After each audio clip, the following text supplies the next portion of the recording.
आज हम महाकवि कालिदास द्वारा विरचित अभिज्ञान शाकुंतलम की मूल कथा के स्रोत के बारे में अध्ययन करेंगे।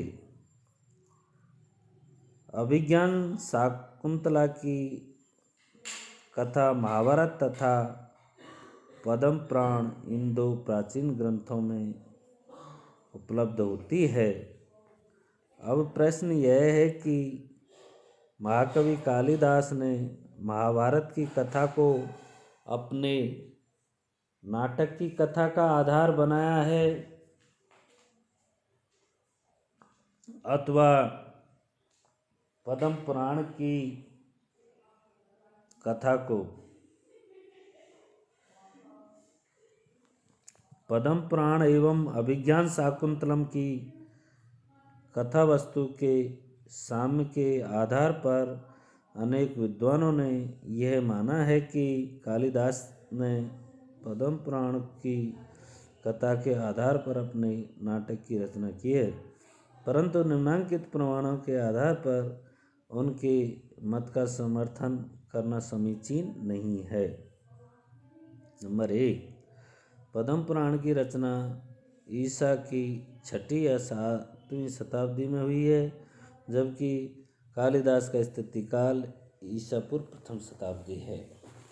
नंबर 2, पद्म पुराण और शाकुंतल के कथाश्रम के आधार पर जिस प्रकार पद्म पुराण की कथा को शाकुंतल की कथा का आधार माना जा सकता है, उसी प्रकार शाकुंतल की कथा को पद्म पुराण की कथा का आधार क्यों नहीं माना जा सकता। वास्तविकता यह है कि पद्म पुराण की कथा महाभारत और शाकुंतल की कथा पर आधारित है। पद्म पुराण में वर्णित कथा वस्तु का अधिकांश भाग शाकुंतल की कथा का अनुवाद मात्र प्रतीत होता है। नंबर 3, भाषा आदि की दृष्टि से अध्ययन करने पर भी पद्म पुराण कालिदास से परवर्ती रचना सिद्ध होती है। नंबर 4, कालिदास जैसे मौलिक महाकवि के लिए यह कथमपि संभव नहीं है कि वह पद्म पुराण की कथा को ज्यों का त्यों लेकर अपने नाटक की रचना करता है। नंबर 5, ईसा की प्रारंभिक शताब्दियों में शाकुंतल का कथानक अत्यधिक लोकप्रिय एवं लोक विस्तृत हो चुका था, अतः यह कहने में संदेह का अवसर नहीं है कि पद्म पुराण के रचयिता ने शाकुंतल की कथा वस्तु को ही अपरिवर्तित रूप में ले लिया। उक्त बिंदुओं को दृष्टिगत कर पद्म पुराण की कथा वस्तु को शाकुंतल के कथानक का मूल नहीं माना जा सकता है। पद्म पुराण संबंधी मान्यता का खंडन हो जाने पर यह निर्विवाद रूप से सिद्ध हो जाता है कि शाकुंतल की कथा का मूल स्रोत महाभारत की कथा में निहित है। इसके बाद हम महाभारत में शकुंतला की कथा महाभारत के आदि पर्व के शकुंतलोपाख्यान में सर्ग 69 से 74 तक शकुंतला की कथा वर्णित है। कथा का सारांश निम्नांकित है। जन्मेजय ने वैशंपायन से दुष्यंत एवं शकुंतला की कथा के विषय में जब अपनी जिज्ञासा प्रकट की तो उन्होंने जन्मेजय को इस प्रकार शकुंतला दुष्यंत की कथा सुनाई। एक बार राजा दुष्यंत ने अपनी विशाल सेना के साथ मृगया हेतु शिकार खेलने हेतु वन में प्रवेश किया। उस वन में अनेक प्रकार के वृक्षों और यज्ञ अग्नियों से युक्त एक आश्रम दिखलाई पड़ा। वह आश्रम महर्षि कण्व ऋषि का था। राजा ने अपनी सेना को बाहर ही रोक दिया और मुनि के दर्शन हेतु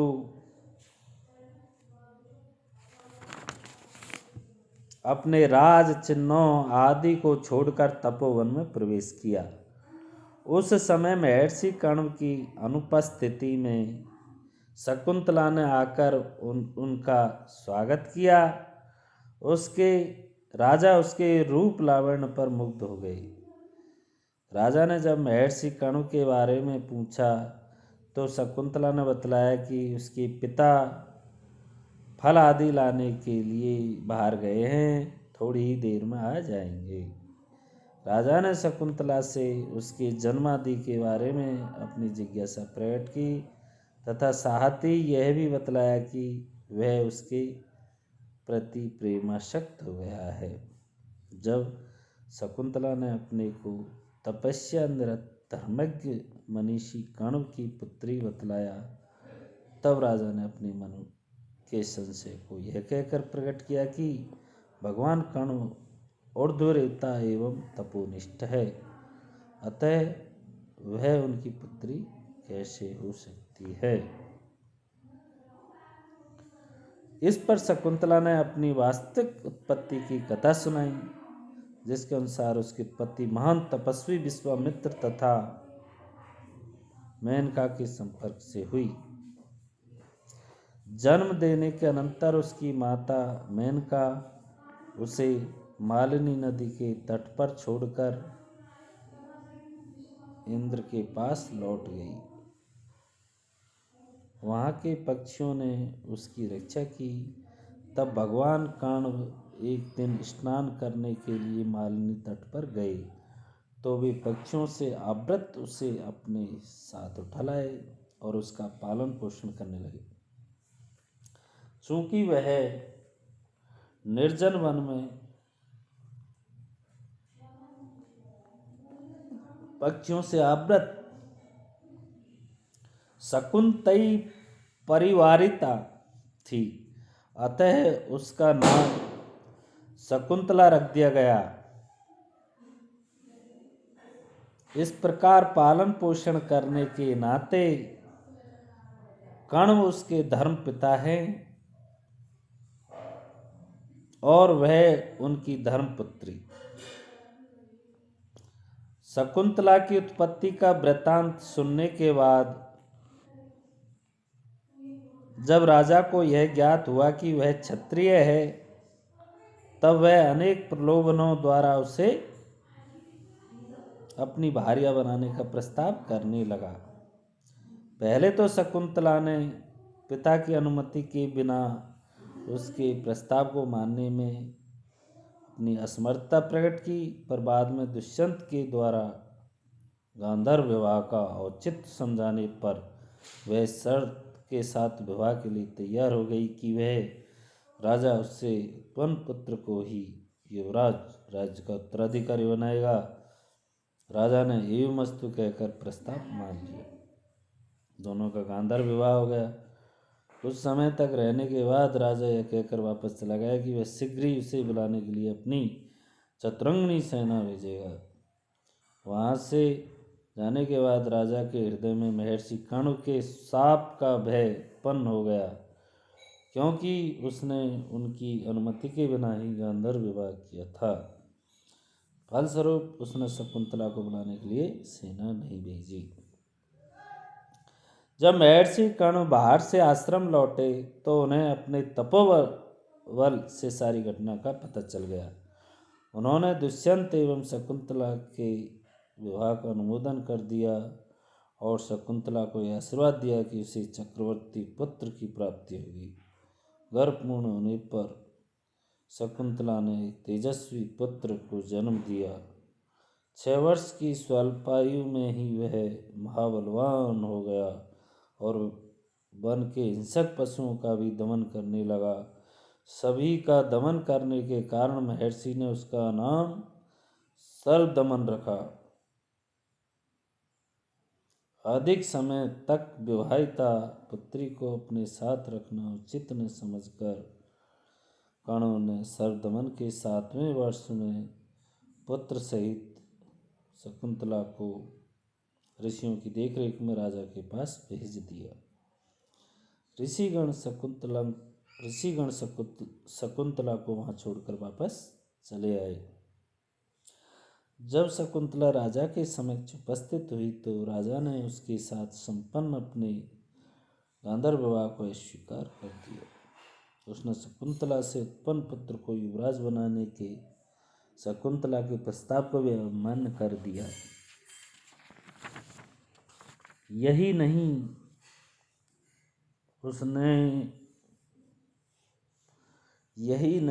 उसने शकुंतला से जहाँ कहीं चले जाने को कहा। शकुंतला ने करुणामय शब्दों से अनेक प्रकार से अनुनय विनय किया, पर राजा ने सब अनसुनी कर दी। निराश होकर शकुंतला वहाँ से जाने लगी। उसी समय आकाशवाणी हुई, शकुंतला का कथन सत्य है। वह उसकी विवाहिता पत्नी और सर्वदमन उसका पुत्र है, अतः वह उनको स्वीकार करें।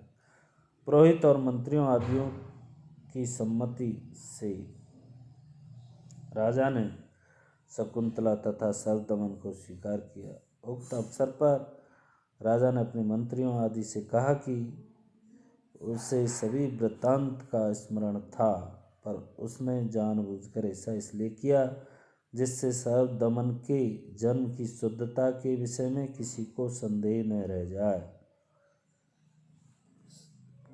शकुंतला को यह कहकर उसने आश्वस्त किया कि यदि वह ऐसा न करता तो लोग उसके आचरण के विषय में संदेह करते।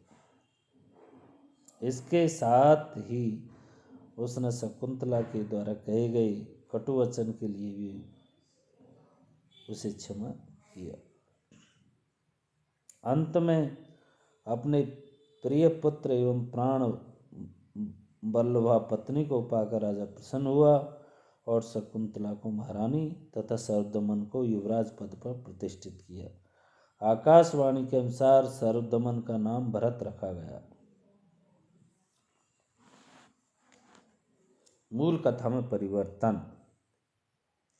यद्यपि महाकवि कालिदास ने महाभारत के शकुंतलोपाख्यान की कथा के आधार पर ही अभिज्ञान शाकुंतलम की रचना की है, तथापि दोनों की कथा वस्तु का तुलनात्मक अध्ययन करने पर यह स्पष्ट हो जाता है कि महाकवि ने अपनी नवोन्मेषशालिनी प्रतिभा के बल पर महाभारत की नीरस कथा को भी किस प्रकार सजीव एवं सरस बना दिया है। सहृदय के हृदय का आह्लाद तथा उपदेश ये काव्य के दो मुख्य प्रयोजन है। सहृदय का आह्लाद तब होता है जब काव्य अथवा नाटक में सम्यक रस योजना हो, और उपदेश तब प्राप्त होता है जब नाटक अथवा काव्य के पात्रों के चित्रित आचरण अनुकरणीय एवं आदर्शपरक हों। इन्हीं दो बिंदुओं को दृष्टिगत कर महाकवि लोक विस्तृत प्राचीन कथाओं को लेकर उसमें आवश्यक परिवर्तन अथवा परिवर्धन करता है। कहीं कहीं तो उसे कथा के उस अंश का परित्याग भी कर देना पड़ता है जो नायक अथवा रस के विरुद्ध होता है। नाट्य शास्त्राचार्य आचार्य धनंजय का यह कथन इस संदर्भ में विशेष उल्लेखनीय है। यत्रानुचितं किंचिन्नायकस्य रसस्य वा विरुद्धं तत्परित्यज्य वा प्रकल्पयेत। महाकवि कालिदास ने धनंजय के इस निर्देश को दृष्टि में रखकर ही महाभारत के शकुंतला विषयक इति व्रत को लेकर उसके अनुपयोगी अंशों का परित्याग कर दिया है, किन्हीं अंशों में आवश्यक परिवर्तन कर दिया है। कुछ कल्पना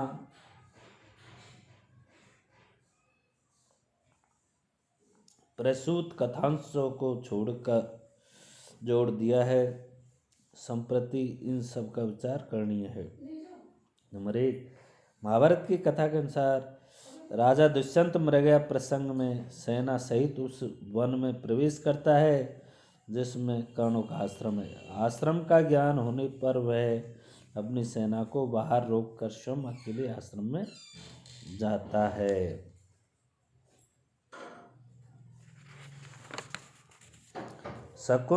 शाकुंतल के अनुसार राजा अकेला ही सारथी के साथ मृग का पीछा करता हुआ आश्रम में प्रवेश करता है। उसकी सेना पीछे छूट जाती है। मूल कथा के अनुसार दुष्यंत के आश्रम में प्रवेश के समय कर्ण फल लेने हेतु बाहर गए हैं, जबकि शाकुंतलम के अनुसार महर्षि कर्ण शकुंतला के प्रतिकूल ग्रहों की शांति के लिए सोम तीर्थ गए हुए हैं।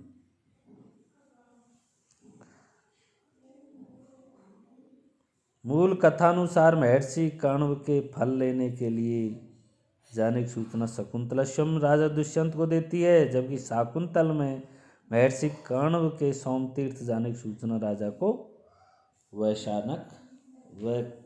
वैखानस देता है।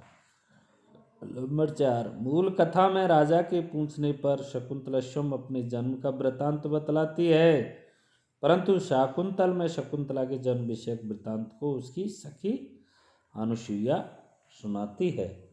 नंबर 5, मूल कथा के अनुसार शकुंतला राजा के प्रणय निवेदन को इस शर्त पर स्वीकार करती है कि उसका पुत्र ही राज्य का उत्तराधिकारी होगा। इसके विपरीत शाकुंतल में शकुंतला स्वयं ऐसी कोई शर्त नहीं रखती। उसकी सखी राजा से सहपत्नियों के मध्य शकुंतला को सम्मानित स्थान देने की बात कहकर आश्वासन लेती है।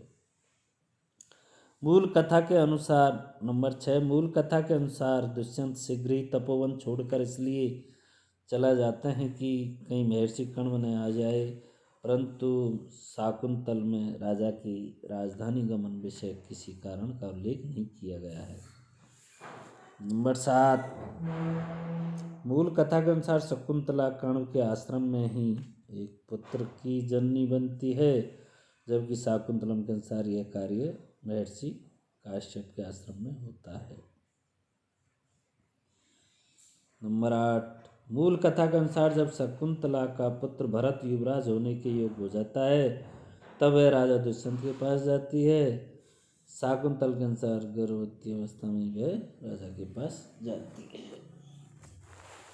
नंबर 9,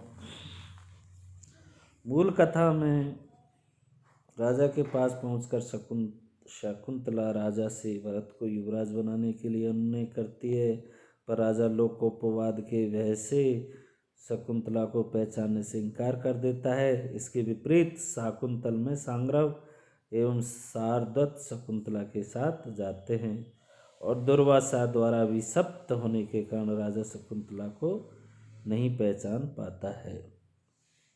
नंबर 10, मूल कथा में दुष्यंत के स्वीकार न करने पर शकुंतला कर्णवाश्रम की ओर लौट आती है, पर शाकुंतल के अनुसार उसको छोड़कर सांग्रव व शारदत्त लौट आते हैं और वहीं से उसे एक अज्ञात शक्ति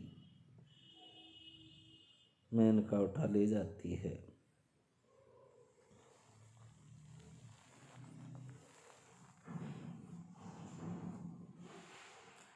नंबर 11, मूल कथा के अनुसार दुष्यंत आकाशवाणी होने पर पुरोहितों आदि की उपस्थिति में उसे स्वीकार करता है, जबकि शाकुंतल के अनुसार दुष्यंत उसे महर्षि मारीच के आश्रम में ग्रहण करता है।